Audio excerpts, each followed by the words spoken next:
ইমাম বুখারী রাহমাতুল্লাহ আলাইহি বুখারী শরীফের মধ্যে বিভিন্ন ধরনের হাদিস এনেছেন। উনি সহিহ হাদিস যেভাবে পেয়েছেন সেভাবে তিনি নিয়ে এসেছেন।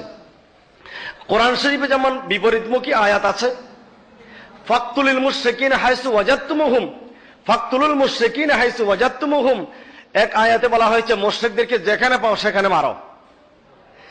আবার আরেক আয়াতে বলা হয়েছে লাকুম দীনুকুম ওয়ালিয়া দিন, তাদের ধর্ম তাদের জন্য, তোমাদের ধর্ম তোমাদের জন্য।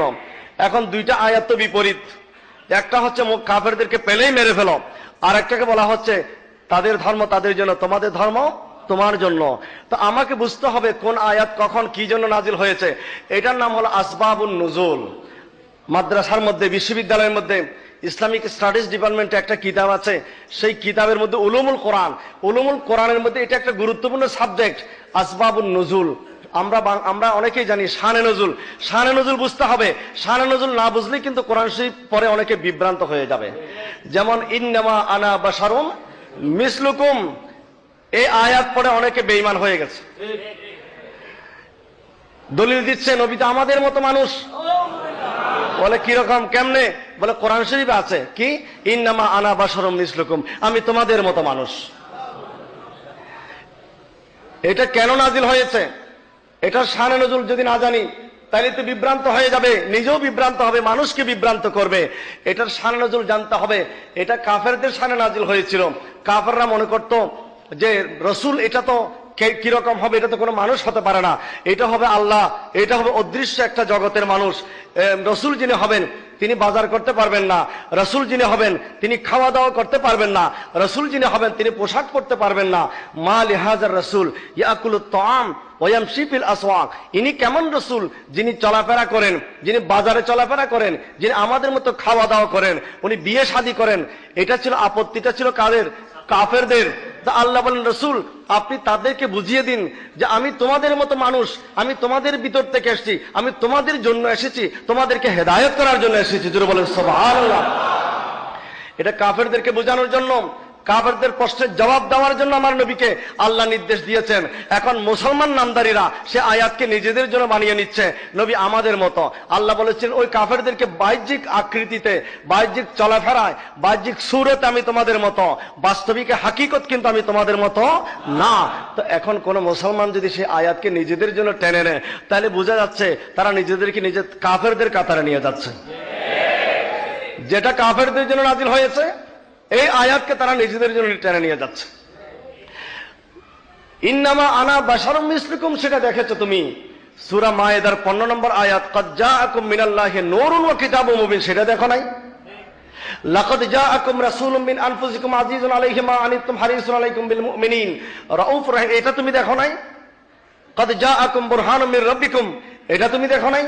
ইন্না আরসালনাকা শাহিদান ওয়া মুবাশশিরান ওয়া নাযীরা, এটা তুমি দেখো নাই? ওয়াল্লামাকা মা লাম তাকুন তা'লামু ওয়া কানা ফাদলুল্লাহি আলাইকা আযীমা, এটা দেখো নাই? লা তারফাউ আসওয়াতাকুম ফাওকা সাওতিন নবী ওয়া লা তাজহারু লাহু, এটা তুমি দেখো নাই? ইয়া আইয়ুহাল্লাযীনা আমানু লা তুকদ্দিমু বাইনা ইয়াদাইল্লাহি ওয়া রাসূলিহি ওয়াত্তাকুল্লাহ, এটা তুমি দেখো নাই? শুধু একটা আয়াত দেখে টান দিয়ে একদিকে দৌড় দিলে হবে না, বাকিগুলোও দেখতে হবে। সুতরাং কোরআন শরীফ আল্লাহ বলেছেন ইউদিল্লু বিহি কাসীরা ওয়া ইয়াহদি বিহি কাসীরা, কোরআন শরীফ পড়ে অনেকে হেদায়েত পাবে আর কোরআন শরীফ পড়ে অনেকে বিভ্রান্ত হয়ে যাবে। আজকে বিভ্রান্ত হচ্ছে কি হচ্ছে না? ওয়াস্তাগফিরুহুর তাফসীর করে নিজেও বিভ্রান্ত হয়ে গেল মওদুদি, এবং তার অনুসারীদেরকেও বিভ্রান্ত করে ফেললো। বলে ওয়াস্তাগফিরু, আল্লাহ কেন ক্ষমা চাইতে বললেন? তাফহিমুল কোরআনটা খুলে দেখুন, মওদুদি সাহেবের শেষ খণ্ড, সেখানে লেখা আছে আল্লাহ রসুলকে আল্লাহ কেন ক্ষমা চাইতে বললেন।